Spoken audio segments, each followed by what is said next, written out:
Vamos embora, é?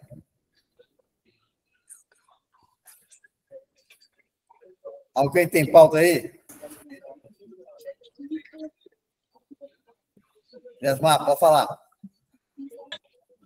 Senhor Everaldo, a respeito de retirada de Prolabore de sócios, eu já vi algum parecer da Receita que fala que toda empresa tem que fazer essa retirada de Prolabore. Isso procede?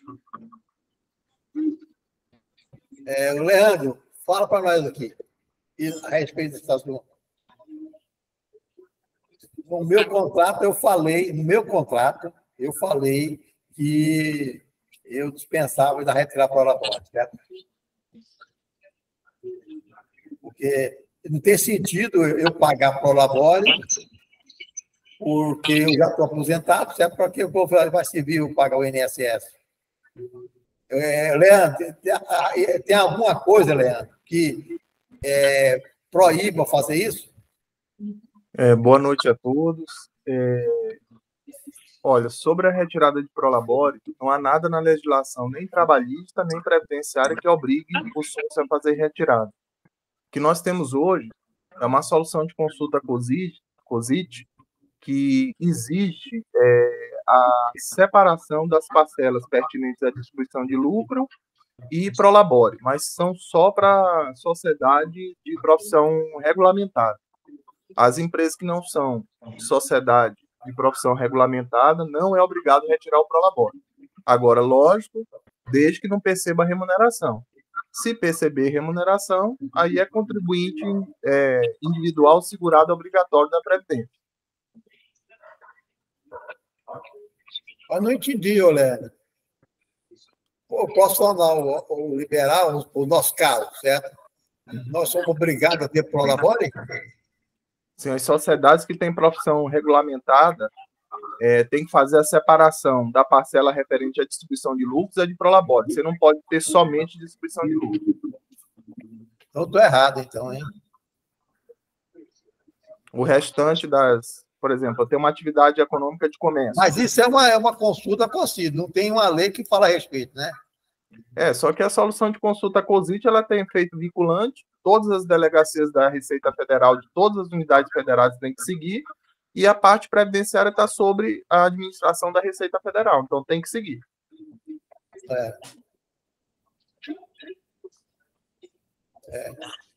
Bem, está respondido, Gesmar?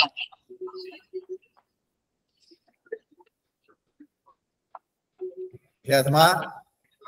Ok. Só que eu tinha uma consulta que foi feita, um sócio de uma empresa fez uma consulta formal e a Receita informou para eles falando que é obrigado. Eu tenho que achar esse negócio. Aí eu pergunto, toda consulta que é feita a respeito dos assuntos, a Receita vai falar que é obrigado. Mas tinha o porquê lá, o senhor Everaldo, falando por que é obrigado. Eu vou achar esse negócio. Mas aí pagar uma coisa que, sei lá.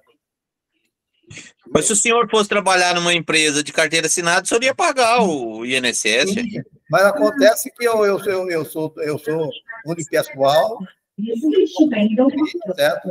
E eu tiro o lucro distribuído. Eu não sou obrigado, eu não vou aposentar mais nem nada, eu sou aposentado. Mesma coisa ao funcionário. Então, pelo que eu acho, sei lá também. É difícil, né?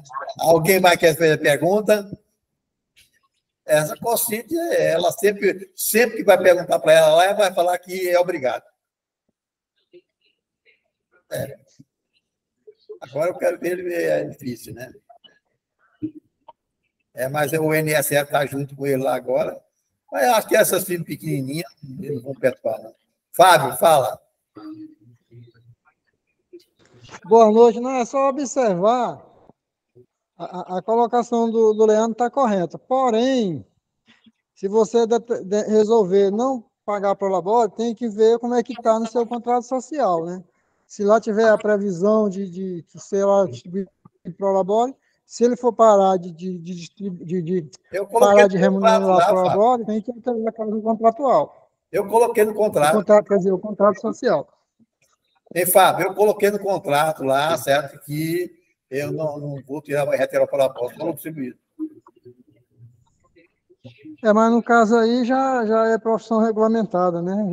Já tem que ter pelo menos um salário mínimo, né?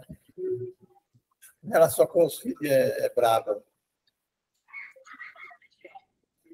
Alguém mais quer falar a respeito desse assunto ou outro assunto? Zé da Silva, desliga o seu microfone, Zé da Silva. Desliga o seu microfone. Wagner, fala. Já que o Leandro está aí, só queria que eu desse uma pincelada só. Eu já conversei com ele, mas é bom a gente...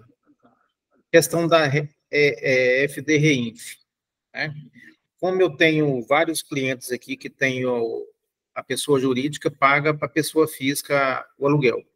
Então, todos esses, mesmo sendo empresa do Simples, eu tenho que informar da FD Reinf os pagamentos que, referente a novembro, eu tenho que enviar na Reinf agora, dia 15 de dezembro. Então, dia 15. Não, está aqui meu rosto. O Wander está com a pergunta aí. Não, eu queria que o Leandro mencionasse só, comentasse aí se realmente está de acordo, é isso aí mesmo. Pergunta do Wander era sobre o Reinf também, viu? Respondendo aí do Wagner. Boa noite, Wagner. Sim, na verdade, eu te diria até mais. Desde 21 de setembro, né? Desde os fatos geradores ocorridos a partir de 21 de setembro de 2023, se eu tiver um aluguel pago, ainda que não tenha retenção, tá? No mês de setembro, eu teria até 15 de outubro para informar esse aluguel.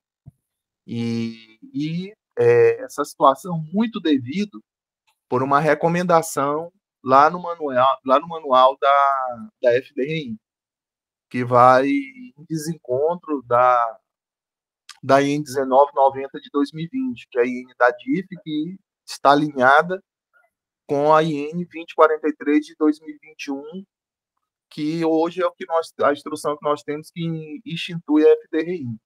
Então, conforme segundo a recomendação lá no manual da FDRI, até que seja publicada nova instrução normativa, convertendo o critério de periodicidade anual para mensal, porque o aluguel ele faz parte de uma situação lá na IN 1990 de 2020, que você, para informar isso na DIF, você teria que estar obrigado por outra situação, que, por exemplo, tivesse uma retenção, e você tivesse obrigado a entregar a DIF por essa retenção, e aí você ia verificar se os rendimentos do aluguel durante aquele ano foram superiores a R$6.000.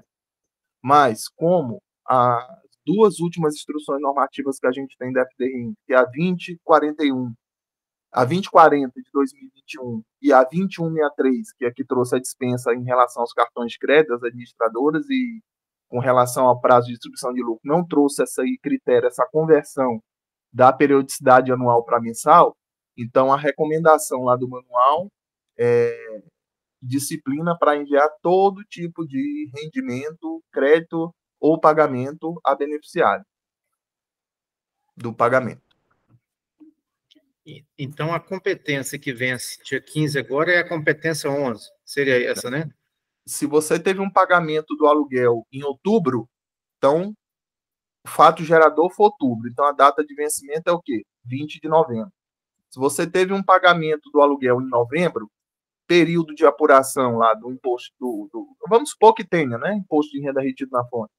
Período de apuração, novembro, data de vencimento, 20 de dezembro. Ainda que não tenha retenção, você tem até 15, se o pagamento foi em novembro, você tem até 15 de dezembro para informar isso na FDRI. Caso dia 15 ocorra em dia que não for útil ou feriado, você tem até o dia útil imediatamente posterior para entregar.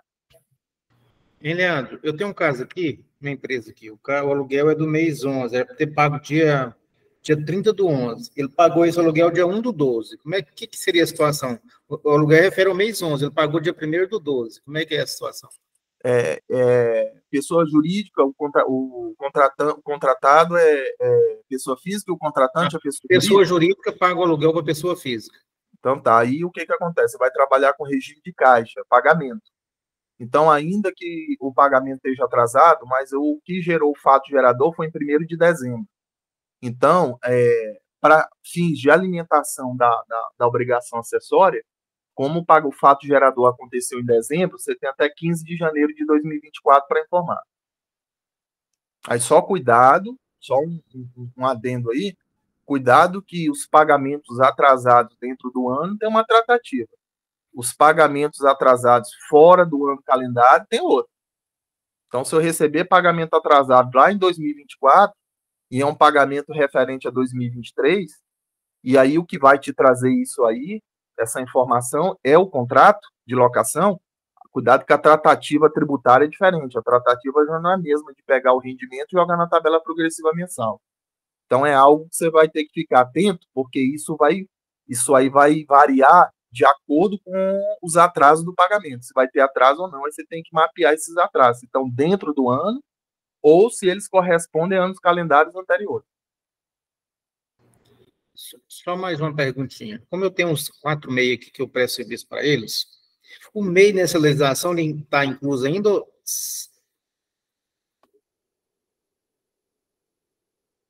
Não entendi, Wagner. Eu tenho umas empresas do MEI aqui, parece que essa legislação aí contempla o MEI também, na REINF também. Leandro, eu estou enganado? Está correto, Wagner. O microempreendedor individual ele não está dispensado da FDRI. Ele só está dispensado. A única situação de dispensa que tem é que se ele pagasse comissões exclusivamente para as administradoras de cartão de crédito. Se ele tiver só essa operação, só esse cenário, aí ele está dispensado de entregar a FDRI. Se não, por exemplo, se ele incorrer nos outros cenários, pagamento de aluguel, ele está obrigado. Distribuição de lucro, ele está obrigado. Leandro, MEI distribui lucro? Pode acontecer alguém que está fazendo contabilidade do MEI, né? Ou alguém que está fazendo baseado no lucro fiscal, com aqueles percentuais de presunção do lucro presumido.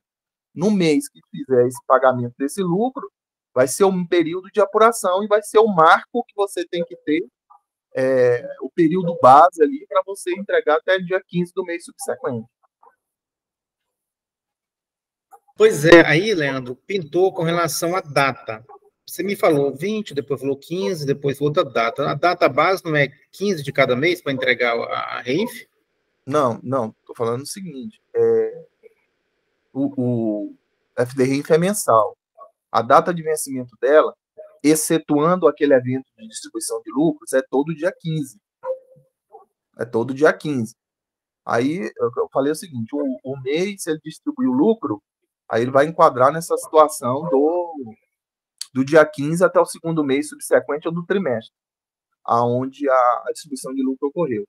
Mas a data de vencimento da FDRI, da entrega, é sempre dia 15 do mês subsequente. Aí tem que só observar se caiu um dia útil ou não, porque aí prorroga para o dia útil imediatamente posterior.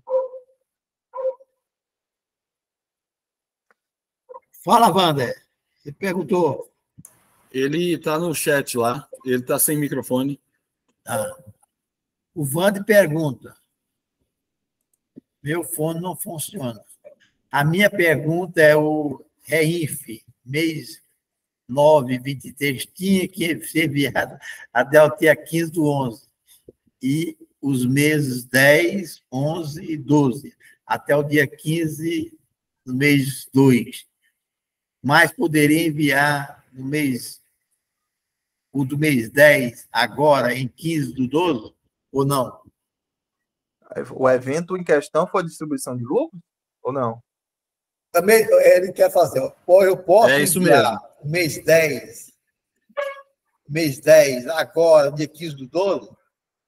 Assim, se o evento for distribuição de lucro... É distribuição de lucro. Conforme a instrução normativa RFB 2163 de 2023, ele tem até o dia 15 do segundo mês subsequente ao trimestre. Então, se o pagamento do lucro aconteceu em outubro, no mês de outubro de 2023, ele pode entregar 15 de novembro, ele pode entregar 15 de dezembro, ele pode entregar 15 de janeiro. e ele tem até 15 de fevereiro de 2024 para entregar. O limite que ele tem para entregar o evento de distribuição de lucros até o dia 15 do segundo mês subsequente ao trimestre em que aconteceu. Então, outubro, novembro e dezembro, os lucros distribuídos nesses 3 meses, o declarante ele tem até 15 de fevereiro de 2024 para entregar. Se eu quiser entregar antes, Leandro, se o lucro distribuído em outubro, eu quiser entregar na FDRI de 15 de novembro, posso? Pode. Se eu quiser pegar esse lucro de outubro, ainda da competência de outubro, e quiser informar lá em 15 de dezembro, posso? Pode. O que vai discernir isso lá é na hora que você botar a data do pagamento. E, Leandro, vou fazer uma pergunta para você sobre a distribuição aí. Quando eu vou abrir a REINF lá, que tem os períodos, né? Tipo assim, se eu distribuir em outubro, vou lá até 15/2 de 24, quando eu for enviar ela, a competência que eu vou utilizar é a que eu distribuí aqui, não é? Por exemplo, se tiver o lucro que você distribuiu em novembro, né? Então você está entregando ali a FDRI referente a outubro. Você vai botar a data do pagamento lá, né? Você vai botar o quê? Vamos supor, 15 de outubro, você vai digitar lá 15 de outubro de 2023. Só mais uma pergunta. Se eu já tinha enviado em novembro a questão do aluguel, eu posso mexer nela lá na distribuição referente a novembro também? Ela não é um arquivo, né? Que você vai alimentando o banco de dados dela, né? As competências. Eu só tenho um cuidado aí, né? Só tem um cuidado aí que você tem que tomar para evitar isso acontecer, porque é aquela questão que as pessoas confundem, os profissionais confundem retificação com omissão de rendimento. Então, se naquele período de apuração ele tinha um outro evento além do aluguel, ainda que seja rendimento isento, no caso de distribuição de lucros, isso é entendido pela Receita Federal como omissão de rendimento, já não é retificação. E para omissão de rendimento tem previsão de multa. Então, é bom evitar a colocação de rendimentos fora do período adequado, porque o aluguel ele já não se encaixa nas regras da distribuição de lucro. Então, o aluguel é o quê? Até o dia 15 do mês subsequente. Eu não posso alargar esse período igual à distribuição de lucros. Então, se eu não informei na competência de outubro até dia 15, da competência outubro, o fato gerador ocorreu em outubro. Se eu não informei isso até 15 de novembro e depois eu venho e reabro a FDRI e coloco esse rendimento, já não é retificação, já é omissão. Aí tem diferença. E para omissão tem previsão de multa. Alguém mais quer fazer pergunta? E outro detalhe, viu? Aproveitando o contexto do Wagner, da colocação, viu, Everaldo? Essa obrigação acessória, ela por vezes, e eu acho que a maioria, tem situações que você não vai conseguir transmitir, colocar essas informações no banco de dados da Receita Federal de forma adequada, se você não tiver de posse dos contratos. E quando eu falo contrato, eu não falo contrato só de serviços contratados, não. Se a gente parar para perceber, a maioria das operações, quando você contextualizar a situação, você vai precisar de contrato. Se não, vejamos, no caso do aluguel do Wagner, se eu não estou de posse do contrato, para mim saber as datas de pagamento, como é que eu vou saber que tem pagamento atrasado se eu nem sei qual que é a data? Eu só vou saber disso no contrato. Ou se o cliente me formalizar isso via e-mail. Qual que é a data de pagamento? Porque senão, se há um atraso de pagamento de um mês para o outro, a tratativa tributária já não é a mesma. Até o pagamento atraso, eu tenho que saber se ele aconteceu dentro do ano ou se ele passou para o ano subsequente, para mim saber tratar isso. Aí tá, isso é no tocante ao aluguel. Agora vamos pensar na distribuição de lucros, algo que a gente até colocou na reunião passada. Olha como na distribuição de lucro eu vou precisar de contrato também. Eu tô alimentando a FDRINF todo mês antecipando lucro, tá?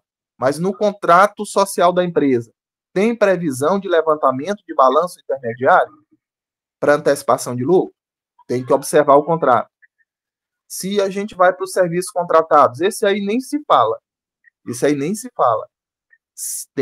No tocante à retenção do INSS, no imposto de renda retido na fonte, PIS, COFINS, contribuição social e até o ISS correndo por fora, se eu não tiver o contrato de prestação de serviço em mãos, se eu for tentar analisar só pela nota fiscal de serviço, a nota fiscal de serviço, na maioria das vezes, ela não vem com as informações necessárias. E muito pelo contrário, ela vem até com informação errada. Vou dar um exemplo. Ultimamente eu estou vendo o MEI prestando serviço até com contrato.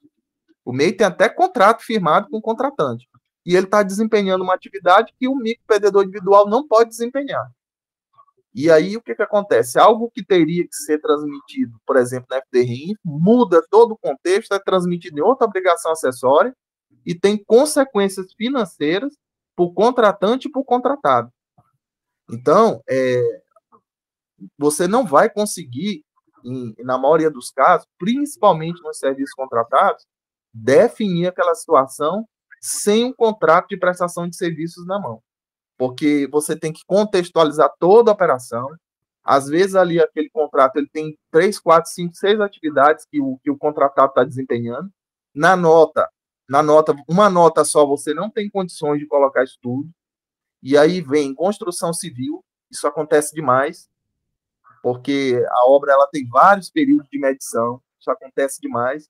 Então, assim, não vai dar por várias vezes para você informar, transmitir FDRI com os dados de retenção, só com base na nota. E em que pese, a legislação atribui o recolhimento e retenção ao contratante 99% dos casos. Aí você vai perguntar, Leandro, qual que é 1%? 1% é a autorretenção, que foi dispensado agora para os contratantes, referente à administração de cartão de crédito, mas só que teve outras que não está dentro dessa dispensa. Exemplo, propaganda e publicidade. Não está dentro dessa dispensa. E, então, assim, tem situações que vai precisar ter o contrato de prestação de serviço na mão. Leandro, minha empresa é pequena, o contratante não realizou o contrato com o contratado, não tem contratação de prestação de serviço. Então, você vai ter que formalizar um e-mail com ele, colher informações necessárias para você poder contextualizar aquela operação para poder fechar. Sob pena de que, se isso não acontecer, você está mandando a transmissão errada, vai haver um cruzamento de informações, e aí o que acontece? Vai cair no DARF, lá no conta corrente, vai aparecer um DARF, que é que é o principal, que era o imposto que deveria ser retido, só que aí ele não vem com uma multa do que a gente está acostumado, me fugiu a memória agora, que a limita é 0,35 limitado a 20%. Me falhou a memória agora, não sei se começa com 0,35, mas ela é limitada até 20%. Não é essa. Nesses casos do imposto que deveria ser retido, ele começa com 75% de multa. E vai aparecer lá no ECAC o DARF para fazer essa retenção, só que aí já não é o valor principal. Então, pessoal, eu costumo falar o seguinte, essa obrigação acessória, que por vezes ela se assemelha ao E-Social, na figura ali da operacionalização, você manda um evento, por exemplo, você usa o nosso programa, você manda um evento, vem lá a resposta, evento autorizado. Aí você manda o outro evento, vem a resposta. Ela só se assemelha nesse sentido. Por quê? O E-Social, na parte trabalhista, ela quase que segue um padrão. Você tem um padrão ali no E-Social. Ou você tem que seguir a convenção coletiva, associada à CLT, e algumas informações que o empregador vai te dar. Então, é quase que padronizado o E-Social. A FDRI, como que por trás dela está as retenções tributárias na fonte, ela não tem padrão. Se você não contextualizar a operação, você não vai saber onde você está pisando.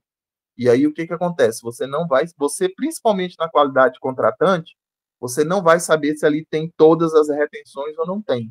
E aí, quando eu falo, a gente não pode analisar só imposto de renda. Quando eu falo as retenções, eu falo todas. Do INSS, do imposto de renda, do PIS, COFINS, contribuição social, e ainda que não vá na FDRI, o ISS. Porque você precisa de algumas coordenadas do ISS para você poder concluir a retenção de outros tributos. Então, pessoal, agora a partir de janeiro de 2024, vai arrochar um pouco mais, porque o controle dos DAFs, o controle dos saldos, vai ficar tudo na DCTF Web.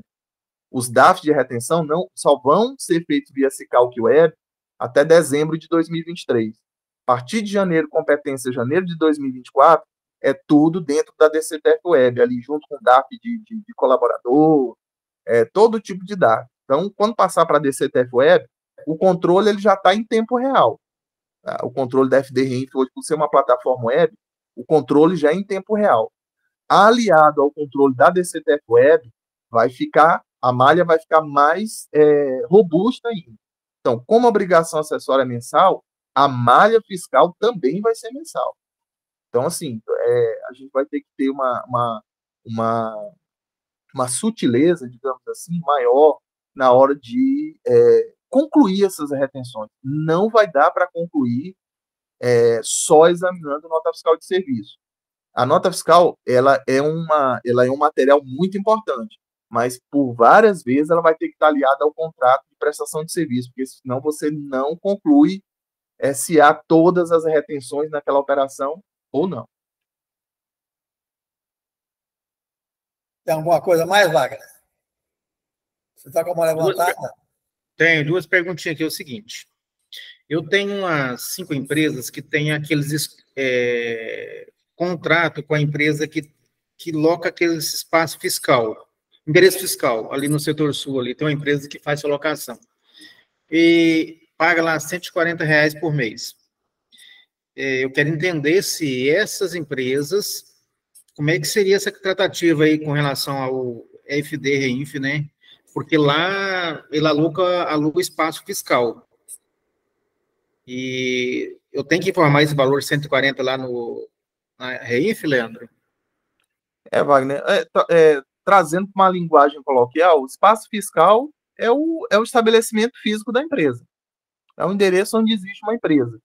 Quem que vai, se tem um contrato, se existe um contrato de aluguel, a fonte pagadora, ou seja, o contratante, ele tem a obrigação de informar isso na FDRI. Como já falei, tendo retenção, não tendo retenção. Aí, fazendo um adendo aqui, tá? Fazendo um adendo aqui. Esse espaço, esse aluguel não seria aquele físico, porque no caso que ele está falando, ele é virtual, não? Não, Veraldo, ele tem uma caixa postal lá. Ah, tem a caixa postal.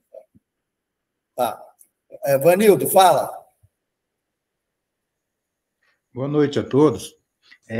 Por um lado, eu concordo com essas palavras do Leandro, e por outro, eu discordo, assim, olhando do ponto de vista fora da empresa, tem muitas coisas que estão na legislação, a gente tem que falar o certo, mas são certas coisas que a gente que está fora da empresa é impossível de fazer.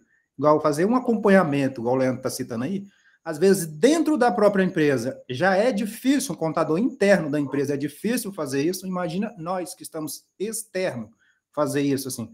Tudo isso a gente põe no contrato, tem que fazer um bom contrato de prestação de serviço, deixar bem claro o que é a nossa obrigação de orientar o cliente, uma vez orientado ele, fazer dentro da empresa. Agora, fazer isso realmente, esse acompanhamento aí de contrato, essas coisas, nós que estamos fora da empresa, é praticamente impossível. Isso, quando as coisas chegam para a gente, já aconteceu, já foi, não podemos mais orientar mais nada, já foi feito errado. Então, a gente tem, às vezes, que resolver o pepino. Já foi feita a nota, já prestou o serviço, não fez contrato e já chegou o negócio aqui, ó. Foi retido isso aí na nota e pronto. Então, assim, eu sei que tem um certo, mas, assim, falando do ponto de vista contador externo dentro da empresa, é um negócio muito difícil mexer com retenção de tributos, viu? A gente basicamente pega o que está lá e lança, alimenta o sistema. A verdade é essa, porque é muito difícil fazer isso, assim, bate pronto. Ó, vou emitir uma nota aqui, confere se está certo aí que eu vou mandar para o cliente. Tá? De acordo com o contrato, você mandou o contrato. É um negócio muito complicado isso. Fala, Leandro. Pois é, Vanildo, mas é aquela questão. Aí é que está toda a situação. Aí já não é uma situação mais técnica, não é situação jurídica, não é situação contábil mais. Aí a situação trata-se de gestão de processo. Então, veja bem, o que a assessoria contábil ela tem que fazer? Bem, eu não tenho como absorver toda essa mão de obra aqui no meu escritório. O ideal, o melhor dos mundos é o quê? É gerir o contrato antes dele acontecer. Não é eu falar depois do acontecido. Isso aí não faz sentido. O ideal é que eu faça a gestão do contrato antes de ser fechado, porque retenção ela faz parte do processo para quem? Para o contratante formular, o prestador formular o preço dele e o contratante também saber o que ele vai reter. Então envolve os dois lados. Só que, sob o ponto de vista jurídico-tributário, em 99% dos casos, a legislação atribui ao contratante reter. Então, a mão vai pesar mais no contratante. Agora eu vou puxar reboque uma situação com você. Olha como o pessoal deixa a coisa acontecer e senta no problema. Vou te trazer um dado aqui. Você sabe desde quando a FDRINF ela foi instituída? Desde 2017. Então, o quê? São mais de quê? Nós estamos completando o quê? Mais de 6 anos.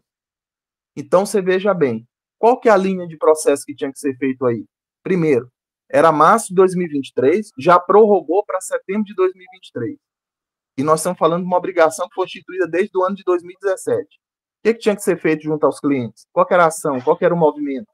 E-mail, formaliza e-mail, fala das novas exigências, fala o que vai ser preciso, precisa de treinamento para o financeiro, porque eu falei isso no encontro passado. O financeiro das empresas vão ter que ter o treinamento para isso, para ajudar, auxiliar ali a assessoria contábil. Porque as retenções envolvem demais o financeiro da empresa. O financeiro da empresa está envolvido 100%. Só que o que acontece? Eu só mando e-mail em cima da hora. Eu só faço o contato com o cliente em cima da hora.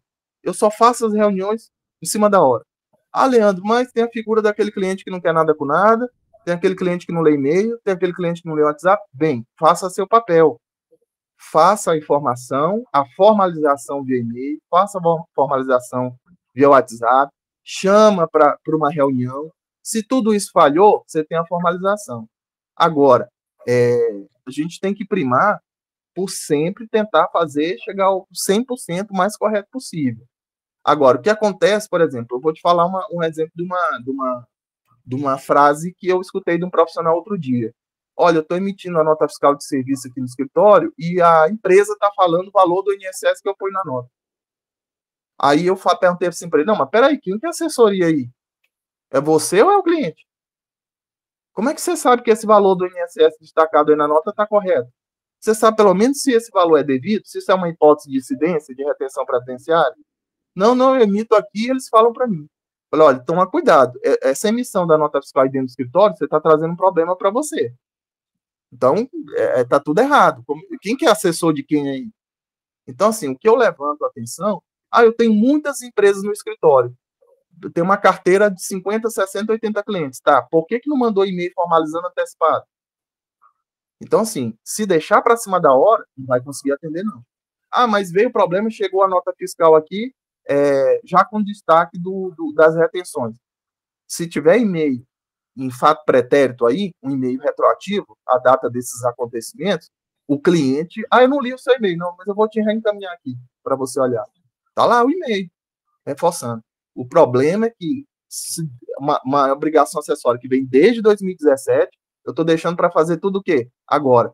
Eu me lembro da questão do SST.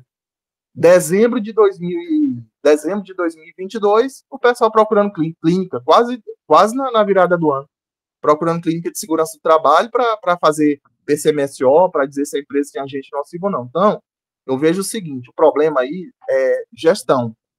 A gente tem que saber gerir. Para os clientes que não fizeram reunião, para os clientes que não leram e-mail, que não leram WhatsApp, não ligou, não tirou dúvida, não quis saber como proceder. Minha empresa é pequenininha, não tem financeira, é só o dono. Chama o dono para conversar. Chama o dono para conversar, põe isso aqui, olha, se ele não conseguir absorver, não, então eu vou ter que fazer isso aqui para você, nem que eu reajuste o honorário, mas eu vou absorver, eu vou ter que ter mais uma mão de obra aqui no meu escritório para atender essa nova exigência e vou chamar. Então, assim, se toda essa coordenada foi feita e chegou o problema, né, em cima da... Porque, veja bem, chegou a nota, vou falar de novo, 90% dos casos são a nota fiscal de serviço, você não vai conseguir enviar dados, conteúdos assertivos, seguros, juridicamente falando, para a plataforma web da FDRI. Se você for avaliar a retenção tributária com base em nota fiscal, você vai fazer igual você faz quando você vai na loteria. Você vai apostar. Você não sabe o que você está fazendo. Porque a nota fiscal de serviço, ela não vem com todos os dados suficientes para você concluir se tem uma retenção ou não. O Gesmar tinha levantado a mão antes. Quer falar, Gesmar? Não, senhor Everaldo, eu ia falar besteira, deixa. Deus me livre. Então, Vanildo.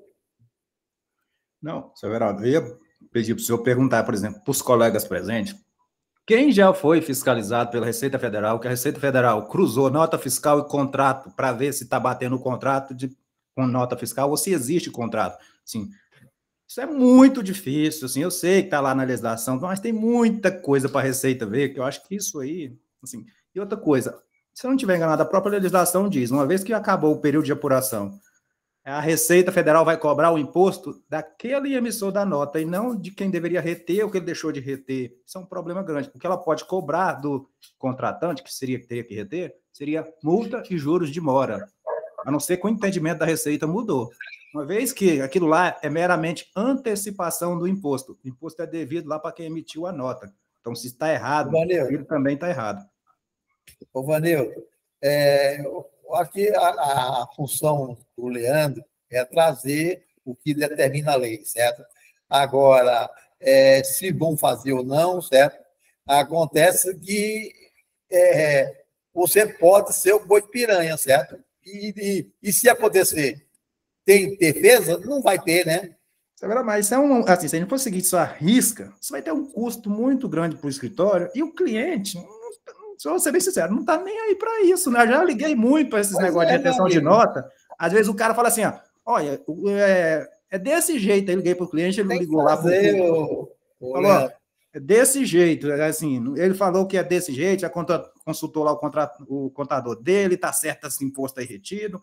Então, não está do jeito que está aí. Eu vou fazer o quê? Nós temos que pregar aqui o que a lei determina. Agora, se a pessoa não vai fazer, aí é outros mil, certo? Mas não podemos jamais pregar coisa diferente do jeito que você estava falando. Vamos deixar correr, certo? Para ver como que fica, certo? Então, não podemos jamais pregar dessa maneira, certo? Eu acho que devemos fazer o melhor possível, certo? Agora, não pensar, isso aí é praticamente impossível, isso aí nunca vai acontecer, certo? Então, aquele caso do lucro atribuído, nós vamos fazer o quê? A ideia nossa é quando houver a primeira alteração, certo, do contrato, a gente já vai colocar de acordo com a lei, certo? Para não ter risco, certo? É tão difícil a gente gerenciar. Eu acho que é a função nossa, certo? Tem que cobrar o justo e gerenciar, falar para o cliente que ele está correndo risco. Agora, se vai correr o risco ou não, é outro nível, né? Só um detalhe, o Everaldo, só para não deixar passar, Vanildo, você está equivocado, viu? Por exemplo, a retenção do INSS, só para você ter uma ideia, a Receita Federal ela já presume que o contratante reteu. A Receita Federal já presume que o contratante reteu. Então, na falta da retenção, o apenado vai ser o contratante. E não esquecendo que tem os casos de autorretenção. Nos casos de autorretenção, por exemplo, propaganda de publicidade, o prestador que vai fazer autorretenção e ele mesmo vai se beneficiar desse destaque, dessa dedução. Então, assim, a legislação ela atribui a retenção e o recolhimento ao contratante. Agora, o que nós temos que entender é o seguinte, em 365 dias no ano, ora o nosso cliente vai ser contratante e ora o nosso cliente vai ser contratado. Aí o que eu tenho que entender?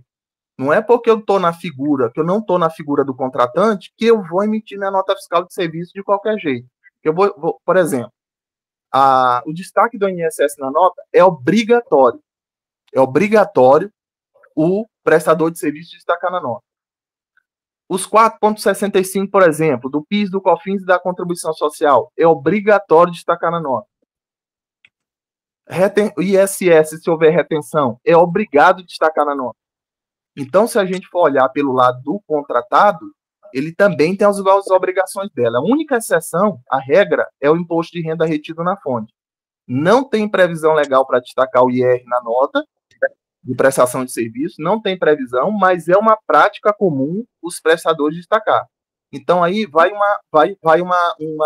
insight aí. Veja bem, eu estou com uma nota fiscal de serviço na mão. Vamos supor que não teve retenção de INSS, não teve das contribuições sociais, mas não veio o destaque do IR na nota. O que a pessoa vai pensar logo de primeira? Não vou entregar FDRI, só tem essa nota aqui, e o IR não veio destacado na nota pelo prestador. Se pensar assim, não vai entregar FDRI. Se houver um cruzamento de dados e chegar à conclusão que tinha retenção do IR, o que vai acontecer? O contratante vai ser apenado, vai aparecer o principal lá no ECAC, e o principal não vai aparecer no ECAC do prestador, do contratado, vai aparecer no conta corrente do contratante. Então, a orientação é essa. Com a DCTF Web de janeiro de 2024, vocês podem ter certeza que vai ter cruzamento, vai ter malha, e que pesa esse ano, vai ter cruzamento da DIF com a FDRenf ainda, porque esse ano é o último ano que a gente vai apresentar a DIF.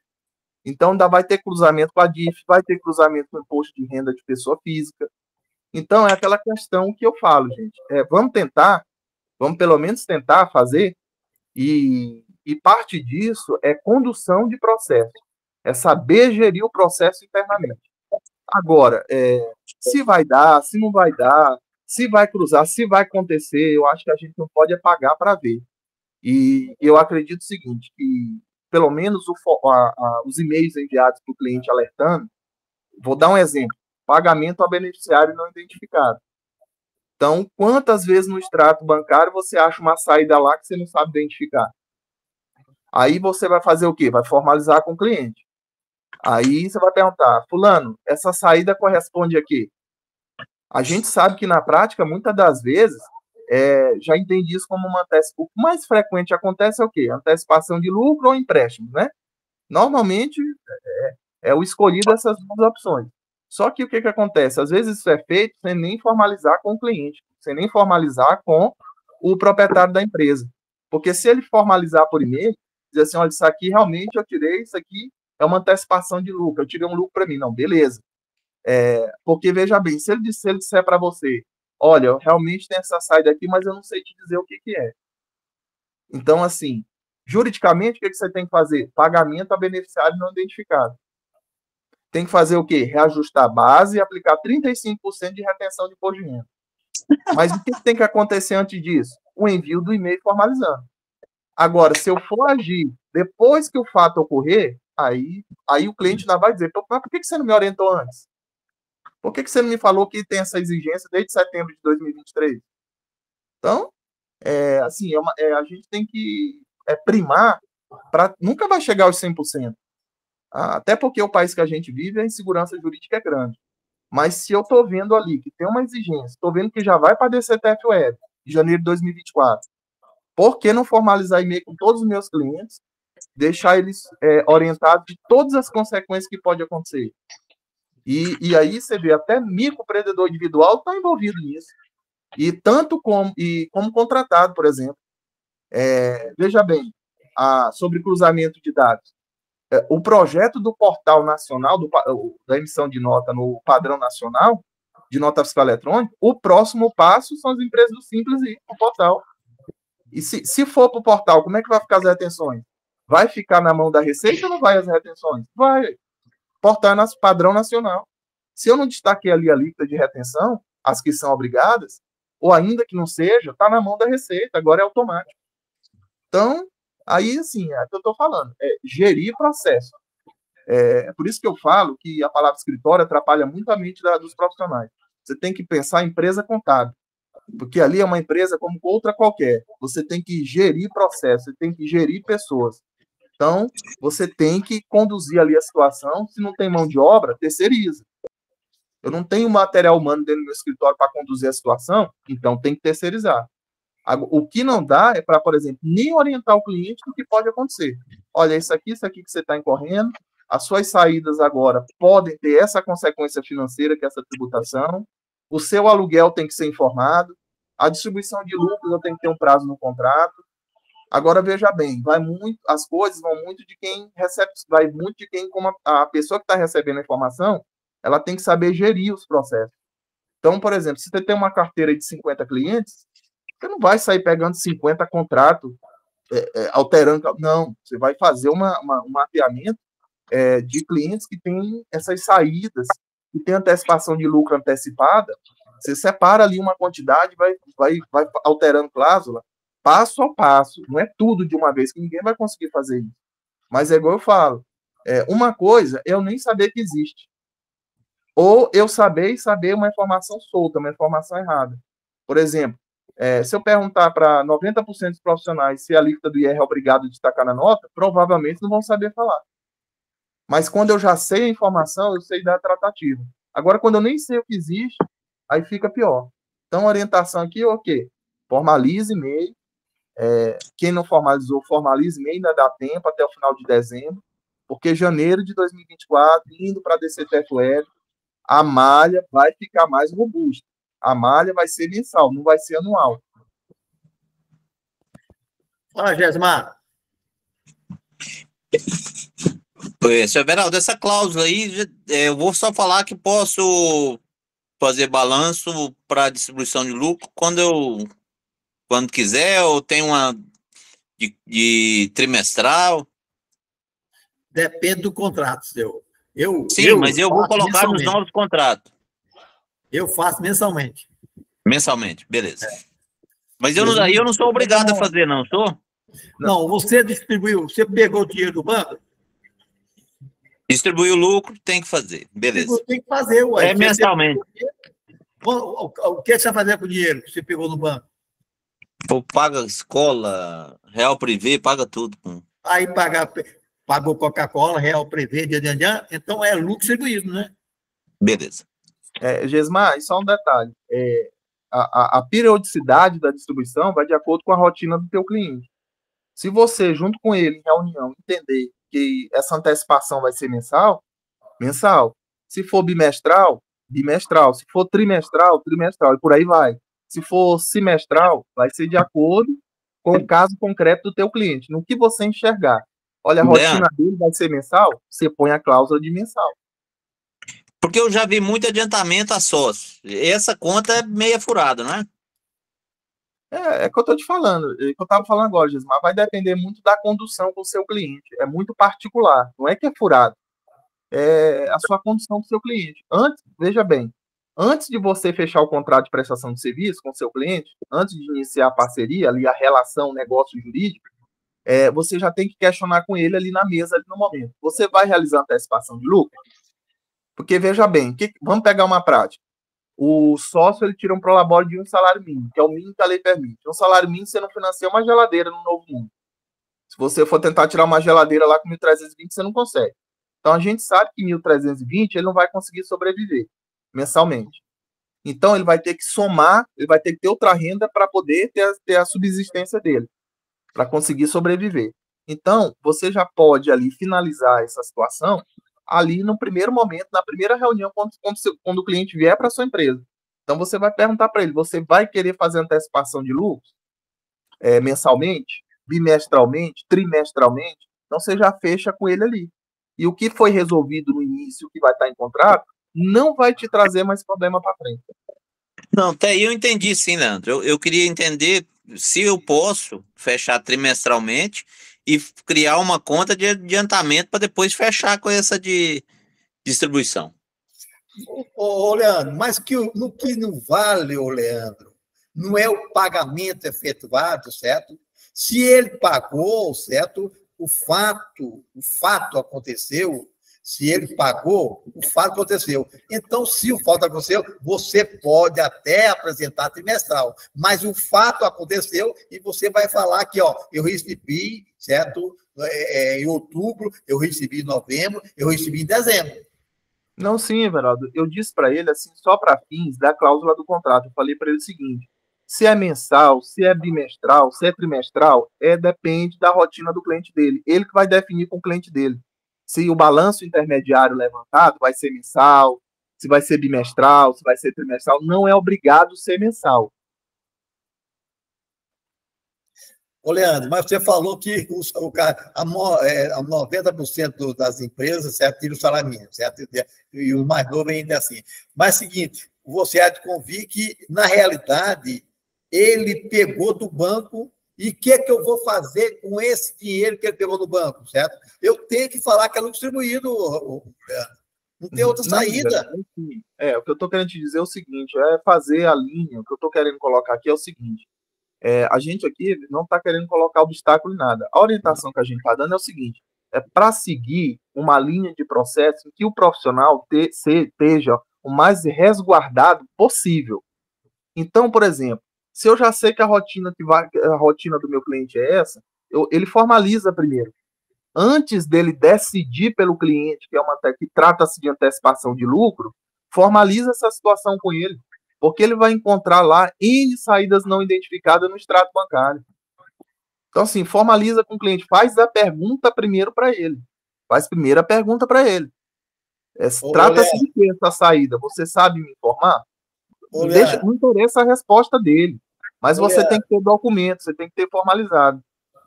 Essa formalização que você está falando, certo? Vamos supor assim, mas determinado dia, certo? Ele precisa do dinheiro, certo?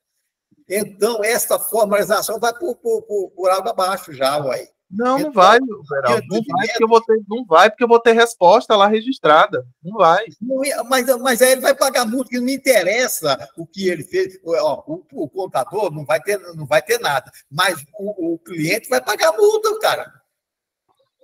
Vai pagar de qualquer jeito. Então, olha bem, nós temos que conscientizar que o fato aconteceu.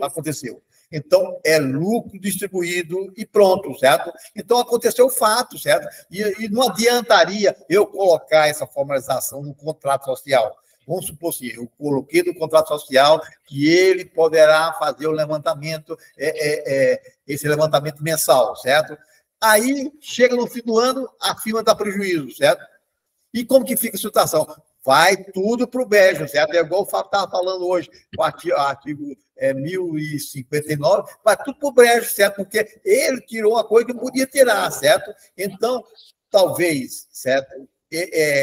Poderá, assim, ou sempre colocar no contrato, poderá fazer lançamento, balanço, certo? Intermediário. Poderá, certo? Porque essa afirmação que você vai fazer mensal, essa afirmação que da zebra, certo? Então, definimos, então, agora para frente, que nos contratos a empresa poderá fazer balanço intermediário para fim de distribuição de lucro. Pronto, eu acho que fazendo isso está coberto de todas as razões. Fala, Vanildo. Severaldo, assim, estava assistindo uma palestra, aí eu lembrei na hora disso aqui, que o rapaz estava dando uma palestra para proprietário de empresas de software, aí ele falando lá, essa mesma coisa aí, que o cara tira o dinheiro da empresa para pagar o colégio de menino, para pagar tudo, ou seja, ele falou, estipule um prolabore que você consiga viver, independente se dá 10 mil, 15 mil, 20 mil, estipule um prolabore, aquilo lá é o que você vai tirar da empresa para pagar suas contas pessoais, independente de imposto. Se vai dar lucro ou não, você vai ver na hora que você levantar o balanço, porque isso aí que a gente está fazendo é para cobrir dinheiro que a pessoa tira para outras coisas, assim, não é balanço feito para ver se deu lucro ou não, é para cobrir dinheiro que o cara tirou da empresa que não deveria ter tirado. Por quê? Porque não quer pôr um prolabore alto, que deveria ser para suprir suas despesas pessoais, o seu salário pelo serviço perante a empresa. A verdade é essa. Aí a gente fica dando essas marabalismos aí, fazendo essas coisas. Fala, Fábio.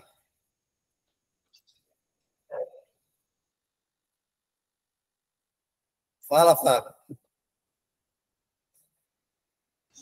Boa noite, colegas. No que diz respeito a, por exemplo, eu fiz uma previsão de distribuição de lucro trimestral. Mas aí, como a Verão colocou, eu preciso, no primeiro mês eu já preciso do dinheiro. Tem uma alternativa que é a distribuição, empréstimo a sócios. Vai fazer um contrato de mútuo, com toda a formalidade que a legislação permite, com previsão de IOF, aquilo outro, até tapar o buraco. Agora, o que está questionando é o seguinte: muita gente está fazendo essa distribuição de lucro mensal e não tem uma previsão no contrato social, né?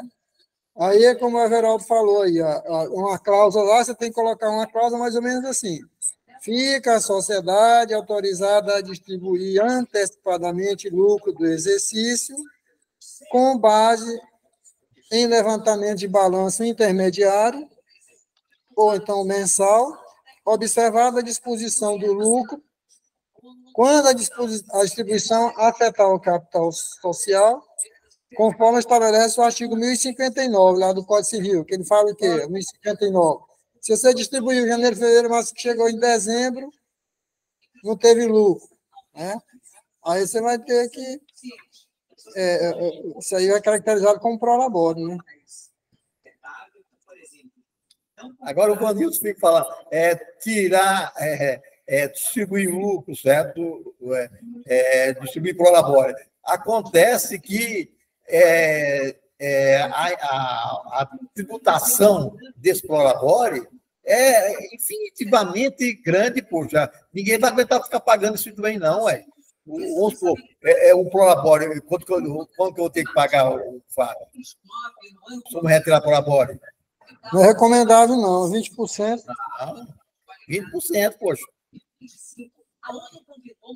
11, 20. Mas a maioria dos casos, Severo, desse dinheiro, não o cara tá tirando para cobrir coisas, despesas pessoais, não fez um levantamento assim de balanço para ver se deu lucro ou não, e tem ver assim, tem caixa na empresa, é para cobrir um dinheiro que saiu lá do banco, não é? Pois é, Vanildo, mas Esse é o problema.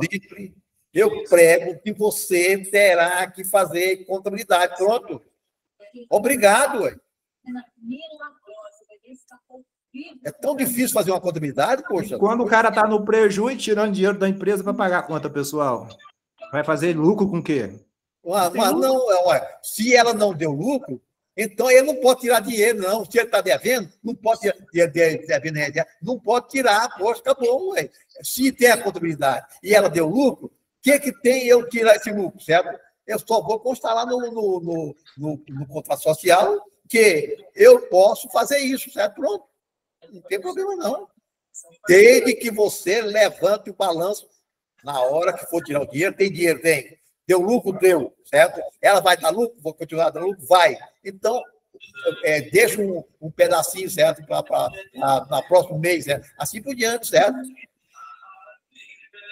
O que vale, na minha concepção, o que vale é a contabilidade, certo? E a contabilidade é aceitável, certo? Fala, Leandro.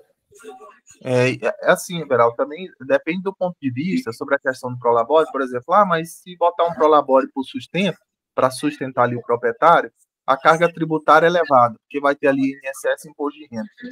Agora vamos mudar o cenário para você ver como a coisa acontece. Se for para fazer um planejamento tributário de uma atividade que é sujeita ao fator R e a empresa não tem folha, só tem um prolabore, duvido muito que, na hora que você fizer o somatório, depois do planejamento, ainda que você pague INSS e imposto de renda, vai ser mais econômico financeiramente falando para o proprietário. Ele vai topar tirar esse prolabore, seja de 10, seja de 15, seja de 20 mil, quando você mostrar para ele a economia.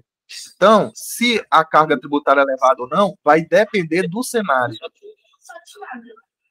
Esse é o caso. Eu acho que fazendo comunidade, fazendo uma coisa natural, certo? A pessoa tem uma carteira, sabe que aquele que sempre vai sobrar, certo? Eu acho que pagar prolabore é uma loucura, certo? Eu acho, certo? Que principalmente aquelas que não precisam pagar o prolabore, certo? Agora, o meu caso, eu tenho uma renda de X, por que eu vou pagar prolabore? Sendo que eu posso distribuir lucro, eu tenho certeza que eu vou ter lucro, certo? E por que eu não posso distribuir de acordo com a contabilidade? Coloco no contrato e pronto, para quê? Eu vou dizer, a minha despesa vai ser de 20 mil reais, certo? Então, eu vou colocar um prolabore de 20 mil reais. Para mim, é loucura, certo? Agora, um prolabore de 20 mil reais, eu vou pagar quanto? 4 mil reais de INSS? Para mim, é doidura. Mas que sempre tiveram do outro lado. É assim que se faz boa política, sem abrir mão dos nossos Ô, Fábio, te liga aí, Fábio. Vanildo, fala. Esse é o Geraldo, trabalho. eu também concordo com o senhor desse ponto de vista. Peraí. Tá, pode falar. Pode falar, Vanildo. Eu concordo com o senhor, nesse ponto de vista do senhor. Realmente é loucura, às vezes, a pessoa é aposentada, não tem mais por que fazer isso, prolabora, dá esse dinheiro todo para a Previdência. Assim, mas, assim, a realidade de muitas empresas que fazem esse negócio aí que diz que é lucro, o cara já tirou o dinheiro lá, às vezes a empresa não está dando nem lucro contabilmente falando, mas ele lá no regime de caixa, que recebeu o dinheiro lá no caixa da empresa, ele viu o dinheiro. E ele precisa pagar as contas dele. Tem lá o colégio cobrando ele, tem isso, tem aquilo, então ele vai lá e tira o dinheiro da empresa. Aí o contador vai lá e faz o quê? Antecipação de lucro. Eu não vejo dessa maneira. Eu vejo o seguinte: aquela empresa que realmente está dando lucro, certo? Eu posso tirar. Eu não vejo esse outro lado seu. A minha empresa está dando prejuízo, eu tirar. É impossível fazer isso, cara. Se ela está dando prejuízo, como que eu vou arranjar dinheiro para tirar? Se ela está dando prejuízo, ela não tem dinheiro, poxa. O empresário vê regime de caixa lá, o que entra de dinheiro no caixa da empresa. Se ele viu que entrou dinheiro. Não, eu não estou falando dessa empresa sem vergonha, não, Vanildo. Eu estou falando de empresa que tem, pelo menos, não tem caixa. Para mim, hoje, é que você fala sempre, Vanildo, vai acabar esse negócio de caixa moeda, certo? É tudo no banco. Eu estou falando de uma empresa que tem sustentação, que tem banco, e ele tirou o dinheiro de lá. Eu estou falando de uma empresa, certo? Que é normal, não é essa sem vergonha que você está pensando, não, cara. Estou falando de uma empresa normal, cara. Agora, se a empresa vai dar dando prejuízo, se está dando prejuízo é porque não tem dinheiro também, ué. Onde que ela vai arranjar dinheiro? Vai inventar? Não posso. Então, a contabilidade, para mim, a contabilidade é a sustentação de tudo, certo? Uma contabilidade aceitável, certo? Eu não estou falando essas coisas que dá sem vergonha por aí, não, viu? Tá? Alguém quer falar mais? Leandro, fala. Não, e aproveitando, Everaldo, dentro desse assunto ainda, é até interessante, já a gente está falando sobre trabalhar com prevenção, trabalhar de forma preventiva, já é bom avaliar internamente nas organizações como os DARFs vão ser gerados a partir da DCTF Web, quem vai ser o último profissional a fechar a DCTF Web, porque pode haver aí uma confusão muito grande e pode acontecer até um esquecimento da transmissão. Porque, a depender, se tiver várias pessoas trabalhando com a retenção, se tiver, um exemplo, se o departamento pessoal estiver trabalhando com a retenção do INSS e o fiscal estiver trabalhando com a retenção do IR das contribuições sociais, como tudo vai na DCTF Web, vai ter que eleger um profissional aí para fechar, assim, do nosso ponto de vista, né, do meu ponto de vista, vai ter que eleger um profissional aí, uma última pessoa para fechar essa DCTF Web. E vai ter multa, vai multar mesmo, viu? Não apresentou no 15º dia útil, no 15º, está no saldo. Vem a multa mesmo, certo? Uma empresa aqui, um escritório aí que tem 100 empresas, certo? Coitado dele, certo? Porque não apresentar aí, esqueceu de apresentar na DCTF Web, a multazinha é de quanto? 257. 200 de quanto? R$ 257 a menor. Está lascado mesmo, viu? Não, então, a profissão nossa tem que ter muito cuidado, nós temos que zelar muito da profissão, nós temos, não pode deixar essa de lado de jeito nenhum. Eu acho que a sustentação nossa seria o quê? Contabilizar. Muita gente está brincando de pegar a empresa e não contabilizando. Alguém mais quer falar? Alguém mais quer falar? São 20 e 21. São 20 horas e 25 minutos, hein? Ailon, fala. Boa noite, Everaldo. Boa noite a todos. Eu gostaria de saber sobre outro assunto. É do distribuição de lucro. É porque eu fui fazer E é contigo mesmo, pode ser. Já estou fazendo o mês 11, e aí fala que o lucro não foi apurado. E eu verifico, não vejo onde é essa apuração. Não, se é apurado, tendo por assim, analisando, eu não estou fazendo trimestral, estou apresentando mensal, né? Não. Alô, você me liga amanhã que eu vou mostrar para você direitinho que tá. eu apresentei a minha direitinho, viu? Tá. Tá? Você já apresentou do mês 11 também? O mês 11, aí eu já modifiquei o programa, eu apresentei de bonitinho. Referente ao mês 10, apresentei agora em dezembro. Não há problema nenhum, tá? Não, eu que já quero apresentar o mês 11. O mês 11, pode apresentar agora, pode apresentar em janeiro, pode apresentar em fevereiro também, certo? Não, mas eu quero apresentar logo, né? Tá bom, mas você pode me ligar que a gente vai olhar, tá? Tá bom, tá ok. Fábio, fala. Fábio, fala. Fábio, você está mudo. Fala, é com relação, Geraldo, àquela opção que a medida provisória 1171 deu de, alternativamente, você deixar de utilizar as deduções normais e usar aqueles 25% lá do valor máximo da faixa de alíquota zero da tabela do imposto de renda, né? Está R$ 528. A medida provisória 1171, ela foi revogada em agosto, né? Aí eu digo, gente, até questionando com o Geraldo, né? O Geraldo Marcelino, não sei se ele está aí, né? Questionou, e agora? A medida provisória foi revogada, caducou, né? O prazo de validade da medida provisória, e agora caiu por terra o reajuste do imposto de renda, essa redução, né? E eu virei, não achei, lá no constava que ela tinha convertido em lei, né? Eu digo, e agora? Aí fui procurar o decreto legislativo, porque quando ela não é convertida em lei, a última recurso é o decreto legislativo. Também não encontrei. Aí, muito mexendo, eu encontrei que eles pegaram a medida provisória seguinte, que é a 1172, que tratava do salário mínimo, e converteram em lei e trouxeram tudo que estava na MP 1171, ou seja, a lei, se alguém quiser o respaldo da questão do tabela do imposto de renda, a questão aquela dedução de R$ 528, está na lei 14.663, de 28 de agosto de 2023, né? E também está convalidando o reajuste do salário mínimo para 1.320, que também é a medida provisória. Vai continuar do jeito que estava, né? Continua, só que agora precisar da fundamentação legal, tanto a MP 1171 como a 1172, elas foram... Se aquele tiver melhor, se aplica. Aí agora a fundamentação legal é a Lei 14.663 de 2023. Tranquilo. Alguém quer falar sobre esse assunto? Alguém quer falar sobre esse assunto? Não tem, né? Então, continua do mesmo jeito que foi dito ou não dito. Então, continua do jeito que estava. Apurando-se o imposto, certo? Se os 25% é benéfico, aplica-se. Se o outro for melhor, aplica-se, né? Alguém que quer falar? Não tendo mais, então, até...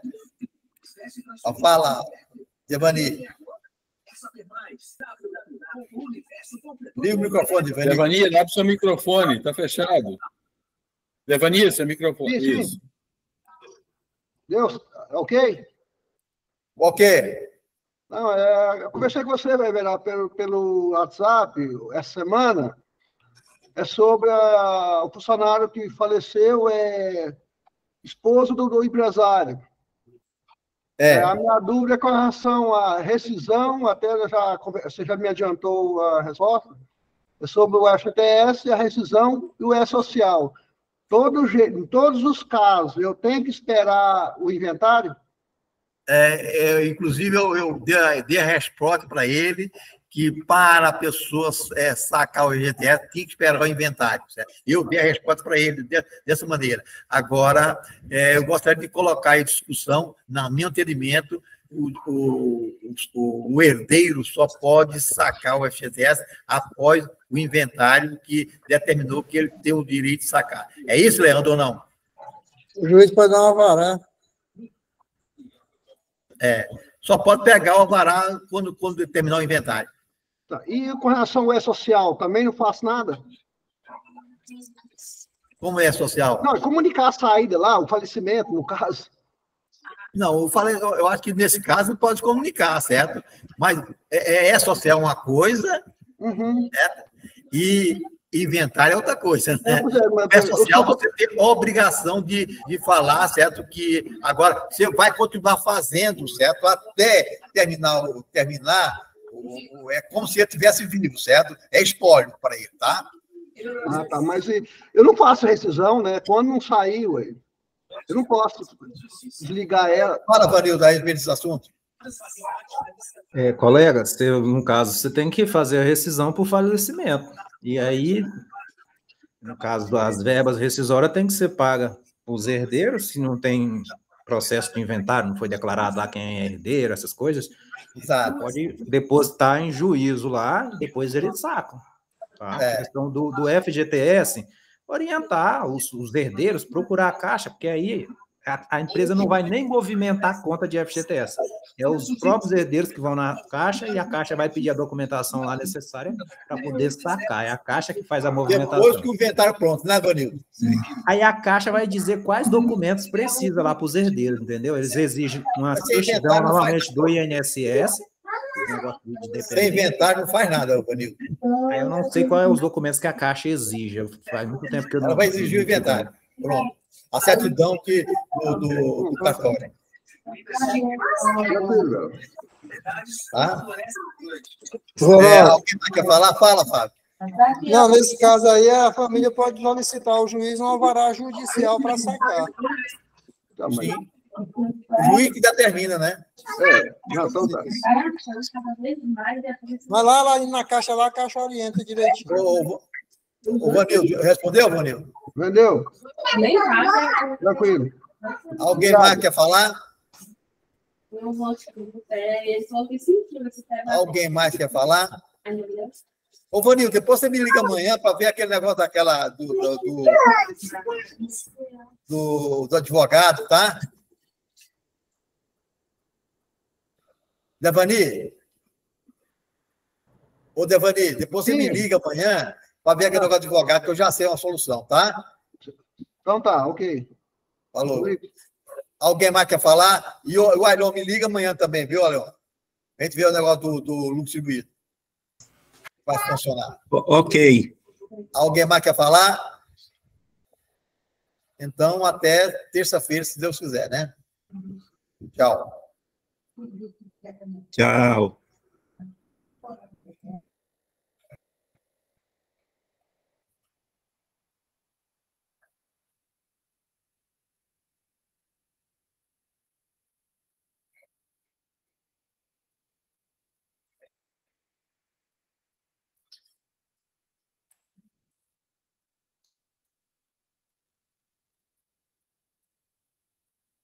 Tchau.